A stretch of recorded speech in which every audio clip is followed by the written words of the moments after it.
hay dos preguntas en la Biblia que son excelentes, que son poderosísimas, que es importante que usted y yo las contestemos. Dos preguntas, y hoy vamos a ver una de esas. Una pregunta importantísima, una pregunta que usted, depende de su respuesta, ahí está la vida eterna, lo que va a pasar con su destino. Mateo capítulo 16, versículo 13 al 17. Es la declaración más importante que podemos hacer. La suprema declaración. Y aquí está la palabra de Dios en Mateo capítulo 16, versículo 13 al versículo 17. Se pone de pie, por favor, hermanos, vamos a leer la Biblia. Mateo capítulo 16, versículo 13 al 17, la suprema declaración. Y la palabra de Dios dice así, en el nombre del Padre, del Hijo y del Espíritu Santo. Viniendo Jesús a la región de Cesarea de Filipo, preguntó a sus discípulos diciendo: ¿quién dicen los hombres que es el Hijo del Hombre? Ellos dijeron: unos Juan el Bautista, otros Elías y otros Jeremías o alguno de los profetas. Él les dijo: ¿y vosotros quién decís que soy yo? Respondiendo Simón Pedro dijo: tú eres el Cristo, el Hijo del Dios viviente. Entonces le respondió Jesús: bienaventurado eres Simón, hijo de Jonás, porque no te lo reveló carne ni sangre, sino mi Padre que está en los cielos. Puede sentarse. Excelente lectura, excelente, sabrosísima. Rápidamente, voy a intentar ser conciso, preciso, ir directo, porque introducción. Versículo 13, Jesucristo viene y les hace una pregunta rapidota. Les dice: ¿a quién dicen los hombres que es el Hijo del Hombre? ¿Quién dicen los hombres que es el Hijo del Hombre? Se está dando él el título otra vez de Hijo de Hombre. Este título hombre es una señal de humillación, una señal de que se identifica con la humanidad. Versículo 14, brothers, le responden unos Juan el Bautista, otros Elías, otros Jeremías o algunos de los profetas. Fíjese que no le respondieron los discípulos. Cuando Jesús preguntó: ¿quién dicen a estos que soy yo? Los discípulos no le dijeron: dicen que Belcebú. ¿Se acuerda que había dicho antes en el capítulo anterior que vimos que le llamaban Belcebú? En el capítulo 10 de la palabra de Dios, eso es lo que le dijeron a Jesucristo, de Mateo. Ahora no le responden eso, porque Jesucristo no estaba preguntando: ¿qué dicen mis enemigos de mí? Jesucristo preguntó: ¿qué dicen los hombres, la gente por lo general? Y le dan unas respuestas. La primera respuesta que le dan, unos dicen que Juan el Bautista. Juan el Bautista, si ustedes recuerdan, murió, fue asesinado. Y entonces había gente que pensaba que Jesucristo era Juan que había resucitado. Incluso esta es la declaración que tenemos en la palabra de Dios en Mateo capítulo 14, donde todavía no llegamos, pero dice: en aquel tiempo Herodes el tetrarca oyó la fama de Jesús y dijo a sus criados: este es Juan el Bautista, ha resucitado de los muertos y por eso actúan en él estos poderes. Es importante que usted se grabe esto. ¿Por qué creían que Jesucristo hacía poderes? Porque ellos pensaban que había resucitado de entre los muertos. Y tanto es así que lo identificaron con puros muertos. Primero Juan el Bautista, el segundo Elías. Elías, un profeta de antaño que había fallecido hace muchos años. Perdón, no había fallecido, que se lo había llevado el Señor Jesucristo de hacía antaños. Y esta es la profecía que estaba en Malaquías 4:15. He aquí yo os envío el profeta Elías antes que venga el día de Jehová grande y terrible. Se lo había llevado Dios a Elías. Entonces estaban esperando su segunda venida, su regreso, su retorno de Elías, y pensaban: este tiene que ser Elías, ya no está con nosotros, tiene que volver.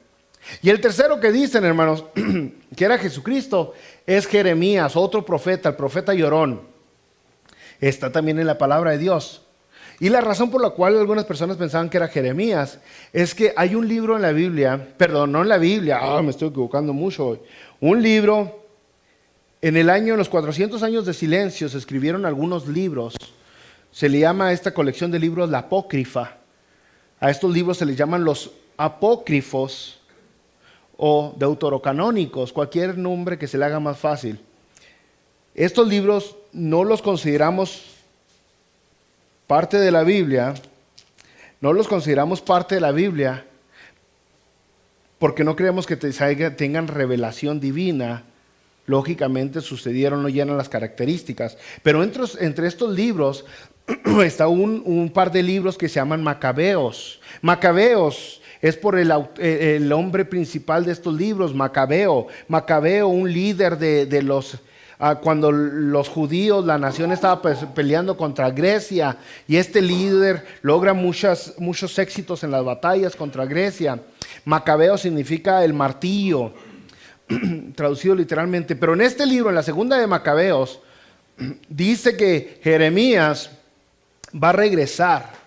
Dice de hecho que la palabra de Dios que Jeremías escondió el acta del parto y el altar, y que un día Jeremías va a volver a esa cueva donde los escondió y los va a sacar y va a venir y va a hacer juicio nuevamente. Jeremías había muerto también. Entonces, si usted ve, lo están comparando con puros muertos a Jesucristo, puras personas que ya no estaban aquí en la tierra y tenían que resucitar. Y dice el tetrarca, pues por eso actúan sus poderes en él. Por eso lo están comparando con él. Ahora sigamos al versículo que sigue. Entonces Jesucristo se voltea con ellos y les hace la pregunta aún más personal y les dice: ¿y ustedes quiénes dicen que soy yo? Y si le leo Reina Valera dice: ¿y vosotros quién decís que soy yo? Esa pregunta es la pregunta importantísima de todo el universo. Es más importante que cualquier pregunta que usted haya enfrentado. Es la respuesta a esta pregunta. La respuesta tiene que ver con su eternidad. ¿Dónde se va a pasar la eternidad? Esta pregunta, esta respuesta encierra el destino de cada individuo, de cada persona. ¿Quién dices tú que es Jesucristo? Muchas personas han dicho muchas cosas buenas de Jesucristo, muchas cosas bonitas. Algunos les decían que eres el profeta, quedan cortos. Se oye bonito, pero queda corto. Napoleón Bonaparte dijo que Jesús era un buen hombre, quedaba corto aún así. Podemos decir muchas cosas bonitas de Jesucristo y aún así quedar cortos. Entonces la pregunta queda en: ¿quién dices tú que es Jesucristo? ¿Qué es Jesucristo verdaderamente para ti? Y esta pregunta no se la hago qué piensa su religión, qué piensa su denominación que es Jesucristo. Más bien es: ¿qué piensa usted? ¿Quién es Jesucristo? Y es bien importante responder a esto, bros. ¿Qué piensas tú que es Jesucristo? Eso está preguntando Jesucristo a los discípulos. La otra pregunta importantísima la encontramos en Mateo 27-22, cuando dice la pregunta: ¿qué haré yo con Jesús? Pero esa no la vamos a ver hoy, Nos quedamos en: ¿qué dices tú que soy yo? Dice Jesucristo. ¿Quién dices tú que soy yo? Y respondió Pedrito respondió: ¿quién dices que soy yo? Y Pedro dice: tú eres el Cristo, el Hijo del Dios viviente. ¿Sabe que Pedro, hacemos un paréntesis aquí, mi hermano? Pedro era como el vocero del equipo, del grupo. Era el vocero, siempre andaba Pedro hablando por el equipo. Seguido lo vemos. Pedro constantemente respondía. Fíjese, aquí en Juan 15:15, Pedro responde: explícanos otra vez, explícanos esta parábola. En Juan 6:68, Pedro respondiendo dijo: ¿a quiénes iremos? Tú tienes palabras de vida eterna. Aquí en Mateo 19:27, Pedro respondiendo dijo: nosotros lo hemos dejado todo y te hemos seguido. ¿Qué pues tendremos? Pedro era el que siempre estaba hablando. Ahora está hablando Pedro y dice: tú eres Cristo, tú eres el Cristo, el Hijo del Dios viviente. Tú eres el ungido, tú eres el elegido. Tú eres el sumo sacerdote, tú eres el que dices que eres, tú eres el buen pastor, tú eres la puerta, tú eres el camino, tú eres la vida, tú eres la verdad, tú eres eso que nos has dicho que eres, está diciendo Pedro, tú eres, te creemos en que eres el que dices tú que eres. Es bien importante esta respuesta, brothers. ¿Quién es Jesucristo para usted? Tú eres ese que necesitas ser. ¿O necesitas que yo sea? ¿Y necesito yo que tú seas? ¿O tú eres el que verdaderamente declara ser? Una respuesta bien importante, brothers, para nosotros que dar. Ahora, si usted recuerda, hermanos, ahí en Juan vemos que Andrés descubrió a Jesucristo y luego va corriendo y le dice a Pedro, Pedro, Simón, se llama Simón Pedro, hemos hallado al Mesías. Y usted diría, pues ya lo sabían desde un principio. Desde antes de que Pedro viera cara a cara a Jesucristo, ya sabía, pues Andrés le dijo. Andrés le confesó y Pedro dijo, este es el Mesías. Y ahora, unos capítulos después, nuevamente Pedro está diciendo, no es así, brother. Sabe que ellos empezaron creyendo que Jesús era el Mesías, pero como fue pasando el tiempo, empezaron a dudar cada vez más. Mientras fueron teniendo escasez y mientras fue habiendo humillaciones, empezó la fe de ellos a debilitarse. Empezaron a creer cada vez menos que Jesús era el Mesías.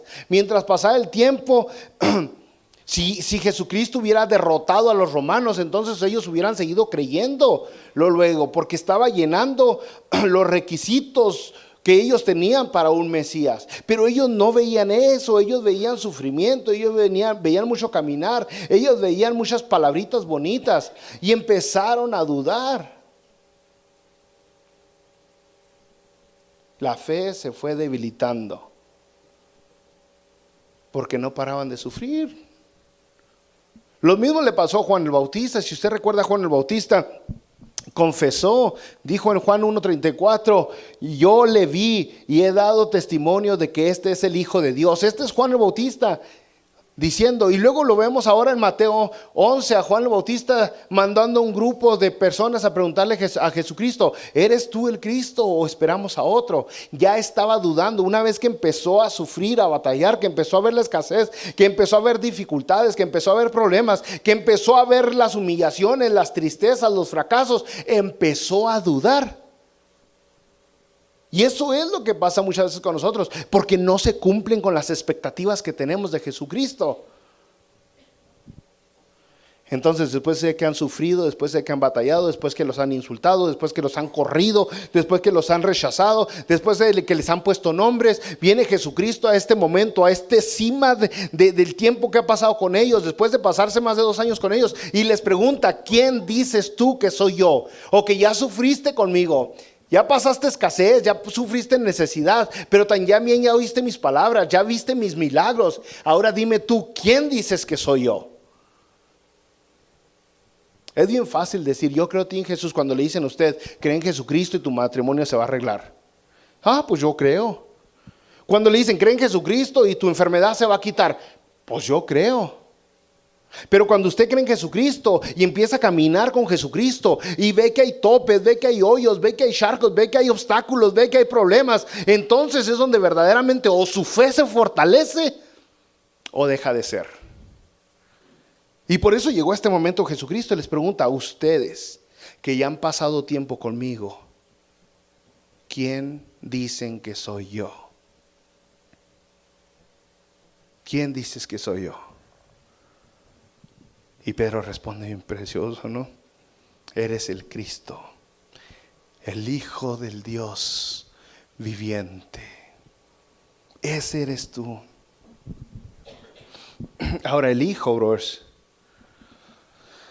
el Hijo del Dios, pues es un título que se dio Jesucristo, Él solo, y por eso lo querían matar. Si usted recordará en la palabra de Dios, en Juan capítulo 5, versículos 17 y 18, dice, y Jesús les respondió, mi Padre hasta ahora trabaja y yo trabajo, pero por esto los judíos aún más procuraban matarle, porque no solo quebrantaba el día de reposo, sino que también decía que Dios era su propio Padre, haciéndose igual a Dios, su Padre, el Hijo del Dios viviente. Y por eso lo querían matar. Ahora, viene una confesión tremenda. Otra enseñanza bien grande, le dice Jesucristo, ya en el versículo 17, se fijó que vamos medio rapidón. Sí, no se emocione porque ahorita nos detenemos. En el versículo 17, entonces le respondió Jesús: bienaventurado eres, Simón, hijo de Jonás, porque no te lo reveló carne ni sangre, sino mi Padre que está en los cielos. Esta es una enseñanza bien tremenda, brothers. Eres bienaventurado porque no lo sabes. Sabe que nosotros todo lo que sabemos de Dios, esto lo hablamos el jueves pasado, todo lo que nosotros conocemos de Jesucristo es porque Él nos lo ha dejado saber a nosotros. Es porque Él nos lo ha revelado. Si Él no nos quisiera revelar algo de lo que es Él, nosotros no nos daríamos cuenta. Todo, absolutamente todo lo que sabemos de Dios, todo lo que sabemos del Señor Jesucristo es porque Él nos lo reveló a nosotros. Es más, tanto es así, aún el que nosotros aceptemos en Él, es porque el Espíritu Santo se ha movido antes de nuestras vidas. Tanto es así que la palabra de Dios dice en 1 Corintios capítulo 12 versículo 3, nadie puede llamar a Jesús Señor sino por el Espíritu Santo. Está clarote, el Espíritu Santo tiene que hablar en su vida. Mateo 11:27, y lo estoy parafraseando, nadie conoce al Padre sino aquel a quien el Hijo lo quiere revelar, y viceversa, dice este versículo. Nadie conoce al Hijo, nadie conoce al Padre, sino al que se le quiere revelar. Es importante entender eso. Todo lo que usted sabe de Dios es porque Dios lo quiso revelar. Dios se lo quiso dejar saber a usted. Entonces, llegamos a la pregunta, ¿no? ¿Cómo es que Dios se descubre a sí mismo? ¿Cómo es que Dios se revela a sí mismo? ¿Cómo? Estos discípulos ya habían vivido mucho con Él. Y algunas personas dirán, pues se necesitó la religión. No se necesita la religión. Algunos dirán, pues se necesitó esto y se necesitó algo de ello. Lo que se necesita, hermanos, es tiempo con Dios. Es tiempo con Dios. ¿Cómo conoce usted a su pareja? ¿Cómo es que la conoce tanto? O déjeme le digo, ¿quién conoce más a su pareja que usted? Posiblemente nadie. Porque se ha pasado tiempo con su pareja. Exactamente. He escuchado a personas que dicen, a mujeres que dicen, uy, si conocieran a mi esposo. Porque nomás ellas lo conocen. Porque se han pasado tiempo con Él. Y Dios, hablamos este jueves que Dios se revela de diferentes maneras. Hablamos este jueves de la revelación que Dios nos da natural, la revelación general se le llama, y la revelación especial. Pero ahorita, hermanos, ¿cómo se revela Dios? Dice la palabra de Dios en Romanos, un versículo bien importante, capítulo 10, versículo 17. Así que la fe es por el oír, y el oír por la palabra de Dios. ¿Cómo va a conocer de Dios si nunca escucha de Dios? ¿Cómo va a conocer de Dios si nunca sabe de Dios? Y escuchar quiere decir escuchar, que escuche lo que Dios está diciendo y que lo medite, que lo contemple, que lo mastique, que lo discierna. ¿Por qué dices que no hacemos eso? Nomás escuchamos y, como decía mi mamá, entra por uno, sale por otro oído. Y no alcanzamos a escudriñar lo que se nos está diciendo verdaderamente. Y le acabamos dando una interpretación a esas palabras de Dios, una interpretación cultural, una interpretación pobre, superficial a lo que Dios nos está diciendo. Pero a lo mejor es muy posible que sean palabras profundas. ¿Cómo vamos a tener fe si nosotros nos pasamos tiempo en lo que Él nos dice? Si nosotros escuchamos cuidadosamente lo que Él nos está diciendo. Es por eso que es importante que escuchemos, que busquemos una palabra, una iglesia que verdaderamente predica la palabra de Dios. Yo creo, y humildemente le digo, y me hace muy orgulloso, pero yo creo que eso es lo que motiva a los hermanos que vienen desde Albuquerque a venir hasta Santa Fe. Yo creo que eso es lo que motiva a los hermanos que vienen desde el otro lado de Río Rancho y de Bernalillo a venir hasta Santa Fe, porque creo que se han dado cuenta que aquí predicamos la palabra de Dios. No predicamos filosofías humanas, no agarramos un versículo y lo retorcemos a nuestra conveniencia, simplemente la palabra de Dios, porque así es como la fe crece en uno. La fe tiene que crecer, la fe en uno tiene que aumentar. Ahora, Jesucristo se revela a nosotros y Jesucristo se mostraba a nosotros en dos maneras, hermano. Dos maneras, y estas dos maneras fue lo que los discípulos fueron viendo a través del tiempo. Uno eran sus palabras y otros eran sus hechos. Y cuando usted ve las palabras de Dios, de Jesucristo, se le abren a uno los ojotes. ¿Qué dijo? ¡Qué asombroso! Y cuando usted ve los hechos de Jesucristo, dice, ¡wow! Por ejemplo, Jesucristo, una cita bien conocidota. Jesucristo dijo en Mateo 7:22, en aquel día muchos me dirán, Señor, Señor, y usted ya se sabe todo eso.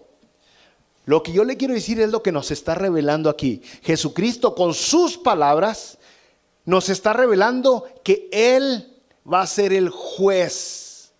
Él va a estar presente y la gente le va a decir, Señor, Señor, en tu nombre echamos fuera. Porque eso es lo que Jesucristo dijo. Jesucristo no dijo, en aquel día muchos le van a decir a Dios, Señor, Señor. Él dijo, en aquel día muchos me dirán, me van a decir a mí. Con las palabras de Jesucristo acabamos de descubrir que Él es Señor, que Él es juez del universo, que Él un día nos va a llevar a corte a todos. Y lógicamente, por sus propias palabras, va a descubrir muchas cosas más de Jesucristo. Entonces, algunas personas dirán, Jesucristo tenía mucha sabiduría por sus palabras.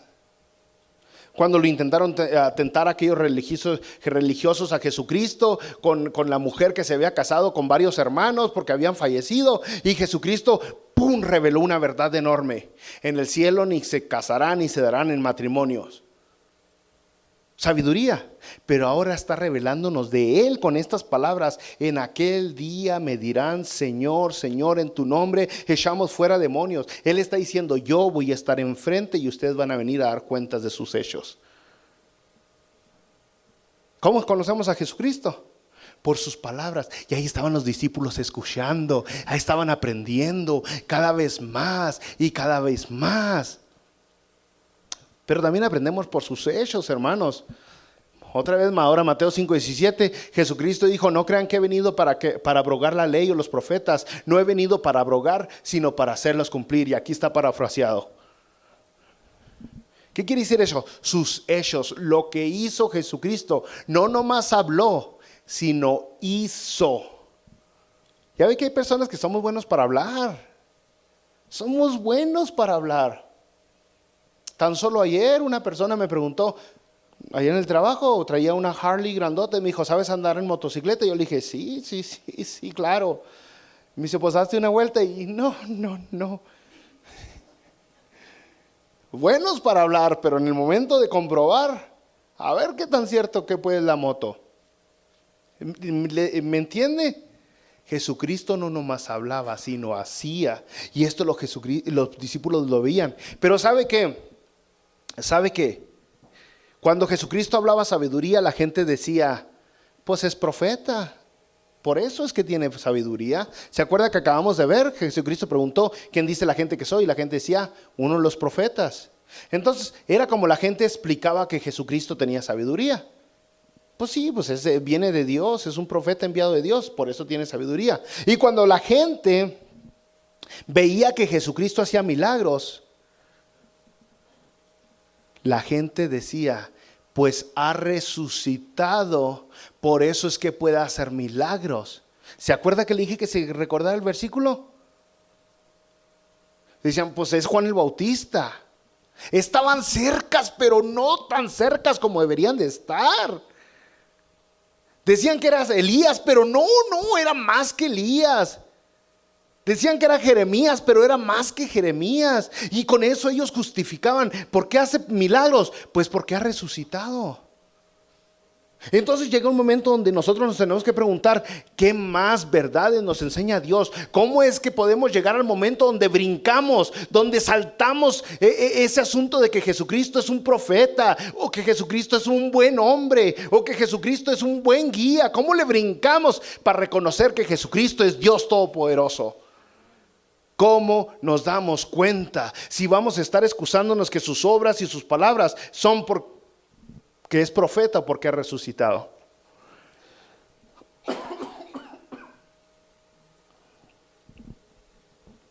Yo le voy a decir una cosa.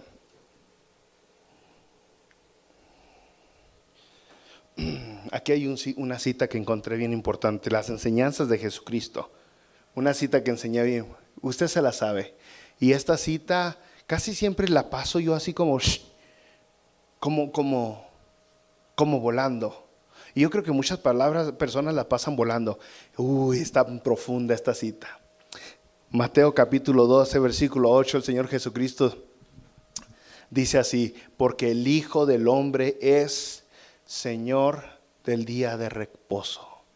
Y usted, ¿qué quiere decir eso? El sistema del día de reposo que tenían los judíos, bro, era un sistema que abarcaba todo. No se refiere como ahorita la gente que superficialmente agarra el día de reposo como si fuera el sábado. No entiende ni siquiera lo que quiere decir el día de reposo. El sistema del día de reposo abarcaba toda la vida del judío, absolutamente todo. Si usted se fija, con Jesucristo se peleaban a cada ratito porque Jesucristo hacía lo que le daba la gana en el día de reposo. En el día de reposo colectaba comida. En el día de reposo Jesucristo trabajaba. En el día de reposo Jesucristo sanaba. En el día de reposo Jesucristo predicaba. Él hacía lo que le daba la gana y siempre los religiosos lo andaban persiguiendo porque violaba para ellos el día de reposo. Todo daba vuelta alrededor del día de reposo. Y es que déjeme le digo, el día de reposo no se refiere al día no más que algunos le dicen sábado. En realidad el Levítico, bros, nos habla de todos los días de reposo y hay muchos. Fíjese en Levítico. Empezamos en el versículo 23 rápidamente y nos habla de lo que hoy se conoce como el Sabbath, que quiere decir reposo. El día de reposo, el sábado, no el sábado, porque por ejemplo para nosotros el Saturday significa el día de Saturno, pero sábado significa reposo. Y luego está el reposo de la Pascua, forzados cada año a reposar por la Pascua. Y luego las fiestas de las primicias, forzados. Las fiestas de las semanas, día de reposo también. Y si usted lee, dice en Levíticos 23-21, ese mismo día convocarán ustedes a una fiesta solemne en honor al Señor, y en ese día no harán ningún trabajo. Todos estos días que están en Levítico tienen que ver con no hacer ningún trabajo. El día de las trompetas, 23-24 en Levítico dice: habla a los hijos de Israel y diles, en el mes séptimo, el primero del mes tendréis día de reposo. Y está hablando de las trompetas, el día del perdón del Señor, el día 10 del mes séptimo, en el día del perdón celebrarán una fiesta solemne en honor al Señor y ayunarán y presentarán ofrendas de fuego. En ese día no harán ningún tipo de trabajo. Y luego están las fiestas de las enramadas, o ya se me olvidó otro nombre, o el día del jubileo. No era un sábado nomás. No, yo les digo a los brothers, ¿quiere agarrar el día de reposo? Agárrese todos esos días. Agárrenlos completos, no elijan nomás, ay, el sábado. Agárrenlos todos. El día de reposo, bro, tan importante. Y dice Jesucristo: yo soy el Señor del día de reposo. El día de reposo está lleno de fiestas. Fiestas que simbolizan descanso. Fiestas que significan santificación, fiestas que significan perdón, celebración, jubileo, paz, sonar de las trompetas. Todo eso es lo que son las fiestas del día de reposo. Pero todo era una fotografía de lo que había de venir. Todo era una imagen. Todo era diciéndoles, algún día verdaderamente tendrán paz. Algún día verdaderamente tendrán descanso. Algún día verdaderamente serán rotas esas cadenas. Algún día verdaderamente se les perdonarán sus pecados.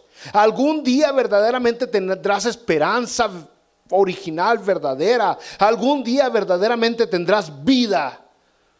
Pero ahorita todo es una imagen. Todo es una imagen. Y daban vueltas a través del día de reposo. Y Jesucristo dice, porque el Hijo del Hombre es Señor del día de reposo. Perdón. Entonces sí, Jesucristo trabajaba el día de reposo, sanaba el día de reposo, buscaba alimentos el día, hacía prácticamente lo que quería en el día de reposo. Dejen tomar agua, brother, porque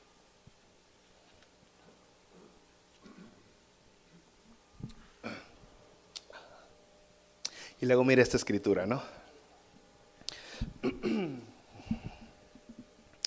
No le puse, pero es Lucas 4. Lucas 4. Sí, Lucas 4, 16 a 21. Fíjese nomás, Jesucristo, hablando en este tema el día de reposo.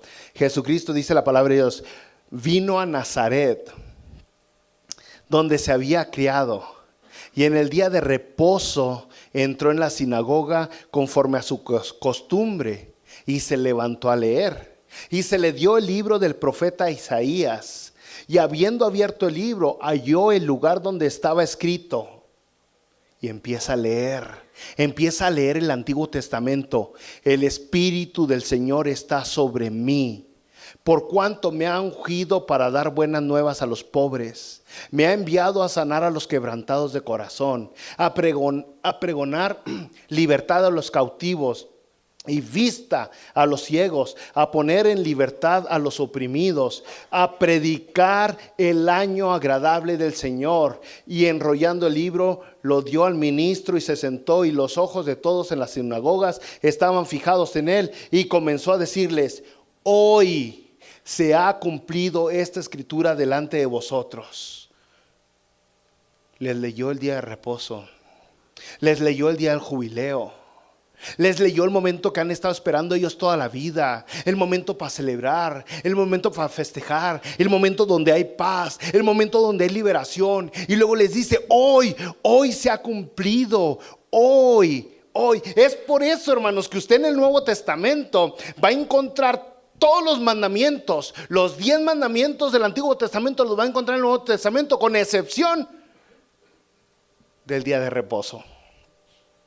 Usted no va a ver que se repite el mandamiento del día de reposo en el Nuevo Testamento, pero va a encontrar los otros 9. Todos los otros los encuentra en el Nuevo Testamento. ¿Por qué? Mateo 12:28 dice que Jesucristo, venid a mí todos los que estáis trabajados y cargados, y yo os haré descansar. Yo soy tu día de reposo. Yo soy tu descanso. Yo soy tu paz. Yo soy tu jubileo. Yo soy tu celebración. Yo soy tu año sabático. Yo soy, dice Jesucristo. Esa imagen del Antiguo Testamento se cumple en mí. Ahora usted, todo lo que tiene que hacer es venir a Jesucristo y encontrar descanso en Él. Necesito aclararle a Jesucristo. Si usted viene a esta iglesia y hoy en este servicio que estamos aquí, y usted no toma un tiempo para platicar con Jesucristo, no le fue muy productiva la venida a la iglesia. La iglesia se supone que hemos de predicar la palabra de Dios para motivarlo a que usted lleve esa relación con Dios.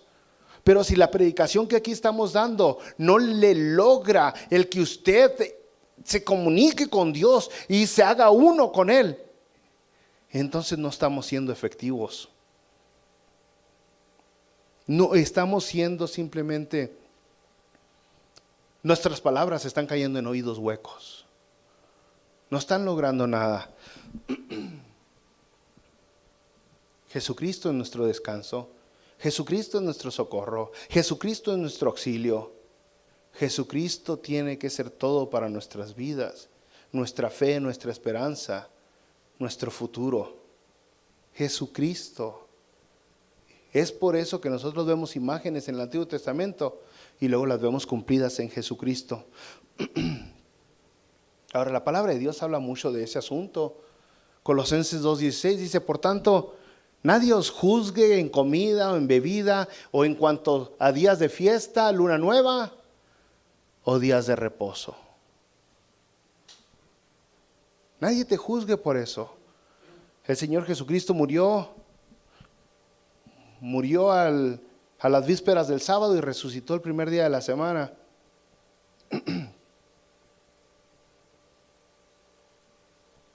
Dio su último descanso en sábado.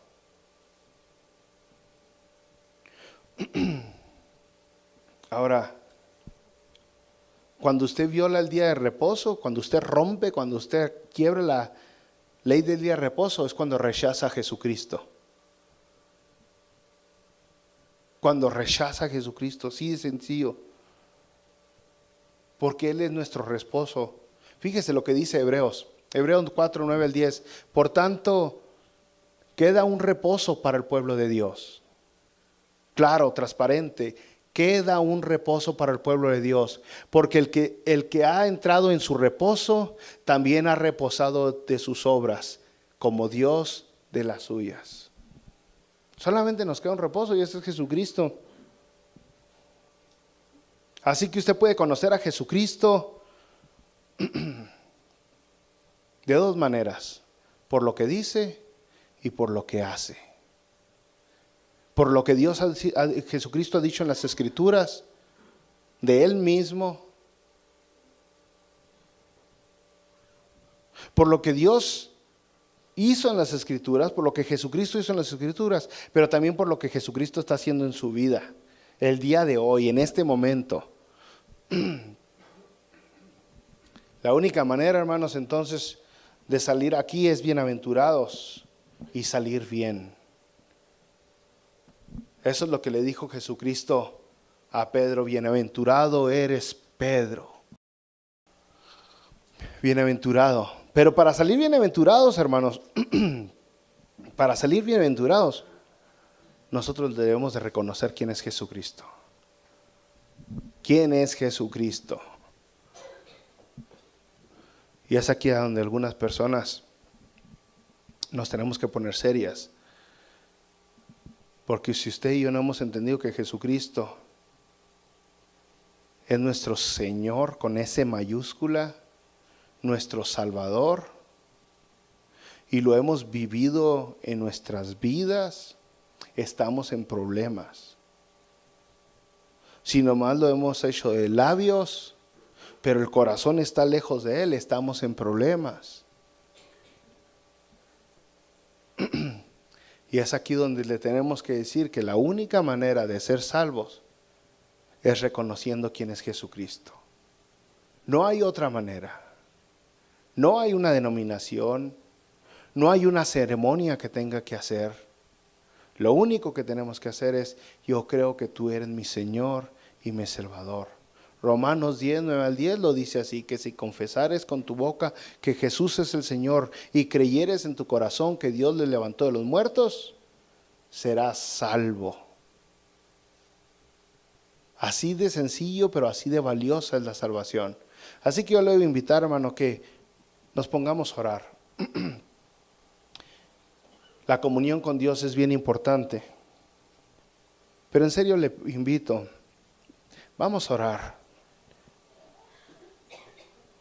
Y si usted verdaderamente ha aceptado que Jesucristo es su Señor y Salvador, entonces ore por aquella persona que no lo ha hecho.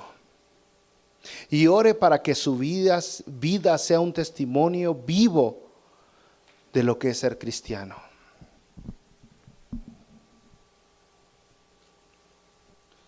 Padre, en el nombre de Jesucristo, venimos delante de ti. Pues tú eres el Mesías, el ungido, el Salvador, el Hijo del Dios viviente.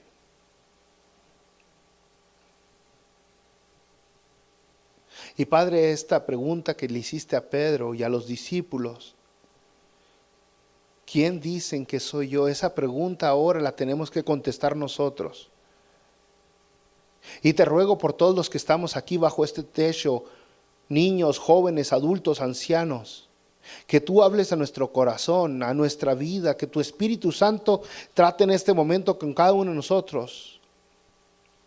Y que seamos sinceros y verdaderamente te hemos aceptado como el Hijo de Dios Todopoderoso. Y Padre, que entendamos que no estamos invitando a aceptar una religión, sino que tengamos una relación contigo, una amistad contigo. Así que Padre, trata con las personas, trata con cada una de ellas en este instante, te lo ruego en nombre de Jesucristo.